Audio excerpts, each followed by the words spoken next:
Sequence of events പറഞ്ഞപ്പോ പറയാതെ പോയൊരു കാര്യം, അതിനിടയ്ക്ക് 23 വിദ്യാർത്ഥികൾ നീറ്റ് പരീക്ഷ ഒരു തവണ എഴുതി രണ്ടാം തവണ എഴുതാൻ നിർബന്ധിതമായ സാഹചര്യത്തിൽ ആത്മഹത്യ ചെയ്തത് പറഞ്ഞില്ല.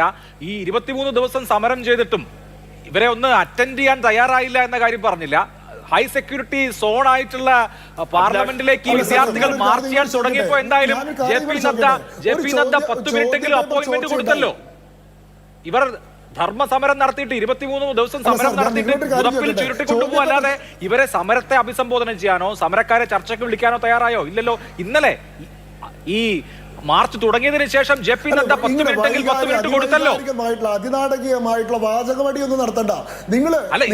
വിഷയം പറഞ്ഞാൽ മതി.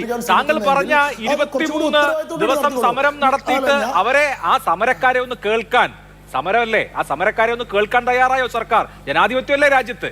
ശങ്കുട്ടി ദാസ്, എന്താണ് കേന്ദ്ര സർക്കാർ വിചാരിക്കുന്നത്? ഈ രാജ്യത്തെ യുവാക്കളെ എല്ലാം തല്ലി ഒതുക്കി എല്ലാ തരത്തിലുള്ള അക്കൗണ്ടബിലിറ്റികളിൽ നിന്നും രക്ഷപ്പെടാമെന്നുള്ളതാണോ? അവർ സർക്കാരിനോട് രാജിവെച്ചൊഴിയാൻ ആവശ്യപ്പെട്ടിട്ടില്ല, മറിച്ച് പരീക്ഷ കുളം തോണ്ടിയ വിദ്യാഭ്യാസ മന്ത്രി അതിന്റെ റെസ്പോൺസിബിലിറ്റി ഏറ്റെടുത്ത് രാജിവെക്കണം എന്നുള്ളതാണ് രാജ്യത്തെ യുവാക്കൾ ആവശ്യപ്പെട്ടത്. അതിനുവേണ്ടിയിട്ടാണ് അവർ സഹന സമരം നടത്തിയത്. ആ സമരം നടത്തിയ വിദ്യാർത്ഥികളെ ഇന്നലെ അതിഭീകരമായി മർദ്ദിക്കുന്നു. ഇന്ന് ഒപ്പോസിഷൻ ലീഡറുടെ മുഖത്ത് ചവിട്ടുന്നു. ഒപ്പോസിഷൻ MP-മാരെ ഈ പോലീസ് വാഹനത്തിലേക്ക് വലിച്ചിഴയ്ക്കുന്നു. ഈ ജനാധിപത്യം എങ്ങോട്ടാണ്? ഇങ്ങനെ രാജ്യം ഭരിക്കാം എന്നാണോ?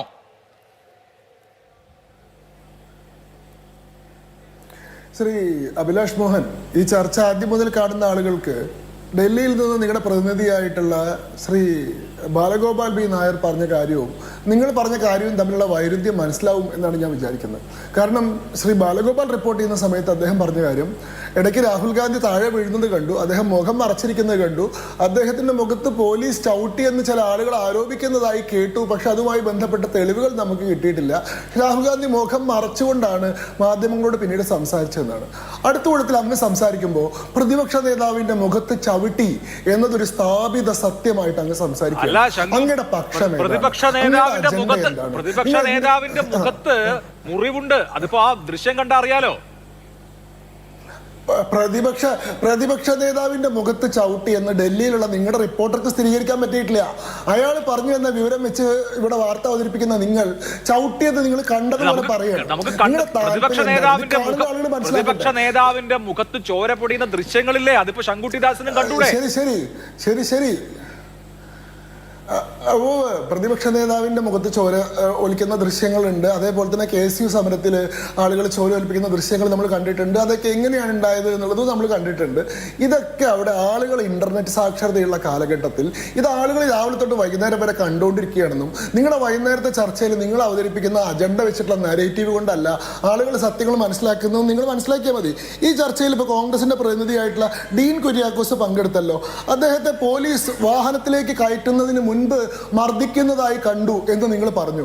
വാഹനത്തിൽ കയറിയതിന് ശേഷം നടന്ന എന്താ നിങ്ങൾ കണ്ടോ? അത് നാട്ടുകാർ മുഴുവൻ കണ്ടിട്ട് ഞാൻ വേണമെങ്കിൽ നിങ്ങൾക്ക് ഈ ഫോണിൽ കാണിച്ചു തരാം. നിങ്ങൾക്ക് ധൈര്യം നിങ്ങൾ ഈ ദൃശ്യങ്ങൾ നിങ്ങളുടെ മാതൃഭൂമിയുടെ സ്ക്രീനിലൂടെ ഒന്ന് പ്രദർശിപ്പിക്കണം. എന്താണ് അദ്ദേഹം ചെയ്യുന്നത്? പോലീസിനെ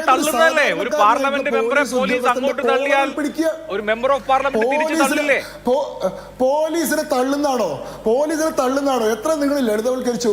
ഡീൻ കുര്യാക്കോസ് എന്ന് പറയുന്ന മനുഷ്യൻ ആ പോലീസ് വാഹനത്തിനുള്ളിൽ കയറി തന്നെ അങ്ങോട്ട് ഇരുത്താൻ ശ്രമിക്കുന്ന ഒരു സാധാരണക്കാരനായിട്ടുള്ള പോലീസ് കോൺസ്റ്റബിളിന്റെ കോളറിൽ പിടിക്കുകയും അയാളെ പിടിച്ച് തള്ളു കൈമാളുടെ പുറത്തടിക്കുകയും ചെയ്യാണ്. അവിടെ കൂടെയുള്ള പോലീസുകാർ പറയുന്നുണ്ട് ചെയ്യരുത്. പുറത്ത് നിൽക്കുന്ന ഒരു സ്ത്രീ അവിടെ നിന്ന് ആർത്ത് വിളിക്കുന്നുണ്ട്, അയാൾ MP ആണ് എന്നുള്ളത്. അതായത് അയാൾ വലിയ IPS ഉദ്യോഗസ്ഥനോ അധികാരപ്രമത്തനായിട്ടുള്ള എല്ലാ തരത്തിലുള്ള സംവിധാനങ്ങളുടെയും ധാർഷ്ട്യമുള്ള ഒരാളൊന്നുമല്ല. അവന്റെ നിത്യകൂലിക്ക് വേണ്ടി ഒരു ഗതിയും പരഗതിയും ഇല്ലാതെ വേതനത്തിന് വേണ്ടിയിട്ട് പോലീസ് യൂണിഫോം ഇട്ട് വന്നിട്ടുള്ള ഒരു സാധാരണക്കാരനെയാണ് തന്നെ ഒന്നും ചെയ്യാൻ കഴിയില്ലെന്നുള്ള ധാർഷ്ട്യം കൊണ്ട് ഈ MP പിടിച്ച് മർദ്ദിക്കുന്നത്. അതിനെപ്പറ്റി നിങ്ങൾക്ക് യാതൊരു പ്രശ്നവുമില്ലേ? 118 പോലീസുകാർക്കാണ് പരിക്ക് പറ്റിയിട്ടുള്ളത്. അതിൽ 5 IPS ഉദ്യോഗസ്ഥന്മാർ ഉൾപ്പെടെ. ഈ പറയുന്ന CJP പ്രതിഷേധത്തിൽ ആകെ പരിക്ക് പറ്റിയിട്ടുള്ള പ്രതിഷേധക്കാരുടെ എണ്ണം 60 ആണെങ്കിൽ പരിക്ക് പറ്റിയിട്ടുള്ള പോലീസുകാരുടെ എണ്ണം 120 അടുത്താണ്.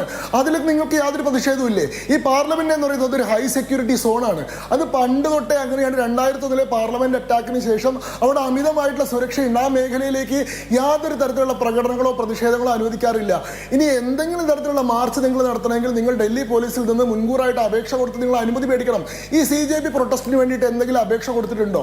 ഒരു അപേക്ഷയും ഇല്ലാണ്ട് രാജ്യത്തിന്റെ ഏറ്റവും അതിസുരക്ഷാ മേഖലയിലേക്ക് ആയിരക്കണക്കിന് ആളുകളെ കൂട്ടി മാർച്ച് നടത്തുകയും അത് തടയാൻ ശ്രമിക്കുന്ന പോലീസുകാരെ കല്ലെറിയുകയും അവരെ മർദ്ദിക്കുകയും ചെയ്തു കഴിഞ്ഞാൽ പോലീസുകാർ എന്താ രാമരാമ ജപിക്കുമെന്നാണോ നിങ്ങൾ പ്രതീക്ഷിക്കുന്നത്? കഴിഞ്ഞ ദിവസം കേരളത്തിലെ ഒരു മാധ്യമം, ഞങ്ങളുടെ പ്രത്യേകമായിട്ടുള്ള അജണ്ട വെച്ചിട്ടുള്ള സൈബർ ആളുകളൊന്നുമല്ല, കേരളത്തിലെ റിപ്പോർട്ടർ എന്ന് പറയുന്ന ഒരു മാധ്യമത്തിന്റെ പ്രവർത്തകൻ അവിടെ നിന്ന് റിപ്പോർട്ട് ചെയ്യുന്ന സമയത്ത് അയാൾക്ക് നേരെ വന്ന് കല്ല് വീഴുന്നു. എന്നിട്ട് അയാൾ ആ ലൈവിൽ തന്നെ പറയണം, അതാ കല്ല് വരുന്നു, അതാ അടുത്ത കല്ല് വന്നുകൊണ്ടിരിക്കുന്നു. അതായത് ഈ CJPയുടെ പ്രതിഷേധക്കാർ കല്ല് കൊണ്ടുവന്നിട്ട് ഈ മാധ്യമങ്ങളെയും പോലീസുകാരെയും കല്ലെറിയുകയാണ് എന്നത് കേരളത്തിൽ നിന്ന് പോയിട്ടുള്ള മാധ്യമങ്ങൾ ഉൾപ്പെടെ കണ്ടിട്ടുണ്ട്.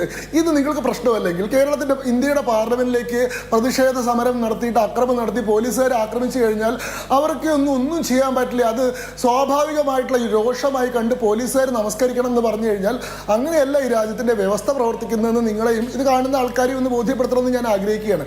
പിന്നെ ഈ ചർച്ചയിൽ പറയുന്നു രാഹുൽ ഗാന്ധിയുടെ പ്രതിഷേധത്തെ പറ്റി, പ്രിയങ്ക ഗാന്ധിയുടെ പ്രതിഷേധത്തെ പറ്റി നിങ്ങൾ ഇങ്ങനെ ആവേശം കൊള്ളുകയാണ്.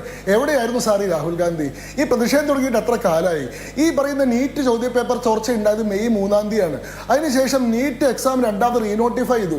ജൂൺ 21-ാം തീയതി രണ്ടാമത് പരീക്ഷ നടത്തി. അതിനുശേഷം ആ പരീക്ഷയുടെ റിസൾട്ട് ഈ പറയുന്ന ജൂലൈ 17-ാം തീയതി പ്രഖ്യാപിച്ചു. 11.5 ലക്ഷം വിദ്യാർത്ഥികൾക്ക് ഈ പറയുന്ന മെഡിക്കൽ പ്രവേശനം കിട്ടി.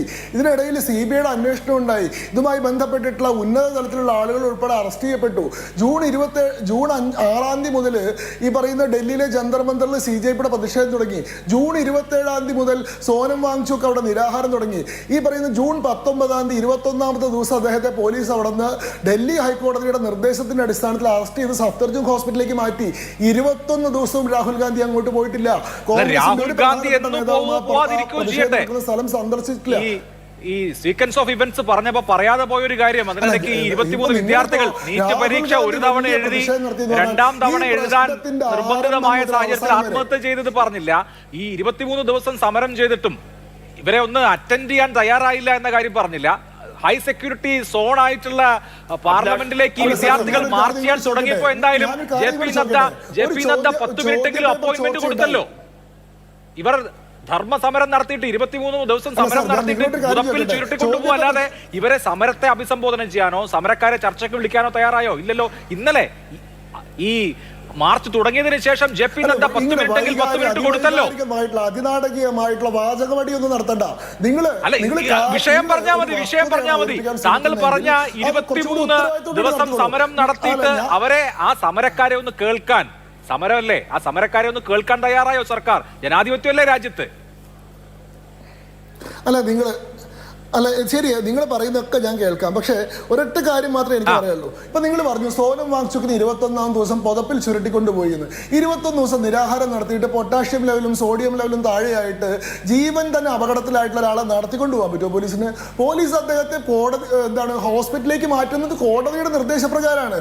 രാകേഷ് കുമാർ സൈനി എന്ന് പറയുന്ന ആൾ ഡൽഹി ഹൈക്കോടതിയിൽ കൊടുത്തിട്ടുള്ള പബ്ലിക് ഇൻട്രസ്റ്റ് ലിറ്റിഗേഷനിൽ പറയുന്ന ഇദ്ദേഹത്തിന്റെ ജീവൻ ഗുരുതരമായിട്ടുള്ള അപകട നിലയിലാണ്.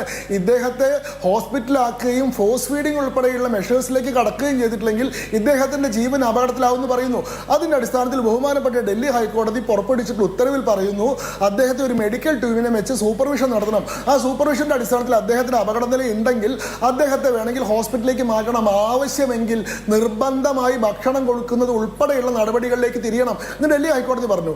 അതിന്റെ അടിസ്ഥാനത്തിൽ മെഡിക്കൽ റിപ്പോർട്ടിന്റെ അടിസ്ഥാനത്തിൽ പോലീസ് അദ്ദേഹത്തെ ഹോസ്പിറ്റലിലേക്ക് മാറ്റി. അദ്ദേഹത്തെ ഡീറ്റെയിൻ ചെയ്യല്ല ചെയ്തത്, അദ്ദേഹത്തെ അറസ്റ്റ് ചെയ്യുകയോ രഹസ്യ സംഘത്തിലേക്ക് മാറ്റുമല്ല ചെയ്തത്. സഫ്ദർജംഗ് ഹോസ്പിറ്റലിൽ കൊണ്ടിട്ട് അദ്ദേഹത്തെ അഡ്മിറ്റ് ചെയ്തു. ഇദ്ദേഹത്തിന്റെ ഭാര്യ ഗീതാഞ്ജലി ഡൽഹി ഹൈക്കോടതിയിൽ തന്നെ പോയിട്ട് സഫ്ദർജംഗ് ഹോസ്പിറ്റലിൽ വിശ്വാസത്തിൽ തുടർന്ന് കോടതി പറഞ്ഞത് അദ്ദേഹം സഫ്ദർജംഗ് ഹോസ്പിറ്റലിൽ തുടരട്ടേതാണ്. ഇന്നാണ് അദ്ദേഹത്തെ പ്രൈവറ്റ് ഹോസ്പിറ്റലിലേക്ക് മാറ്റാൻ വേണ്ടിയിട്ടുള്ള നിർദ്ദേശം വന്നത്.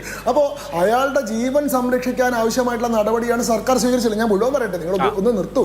ഈ പറയുന്നത് ഞാൻ ചോദിച്ചത് രാഹുൽ ഗാന്ധി എവിടെയായിരുന്നു ഈ സമരം നടക്കുന്നത് ഇത്രയും സമയത്തോളം? അതായത് 21 ദിവസം നിരാഹാര സമരം നടക്കുന്ന സമയത്ത് കോൺഗ്രസിന്റെ സോണിയാഗാന്ധിയോ പ്രിയങ്ക ഗാന്ധിയോ രാഹുൽ ഗാന്ധിയോ ജനറൽ സെക്രട്ടറിമാർ ആരെങ്കിലുമോ അതിന് പോയിട്ടില്ല. രാഹുൽ ഗാന്ധി വിദേശത്ത് നിന്ന് ഇന്ത്യയിലേക്ക് വന്നതിന് ശേഷം അദ്ദേഹം CJPക്ക് ബദലായിട്ട് ഹരിയാനയിൽ ബദൽ സമരം നടത്തിക്കൊണ്ടിരിക്കുകയാണ് ചെയ്തിട്ടുള്ളത്.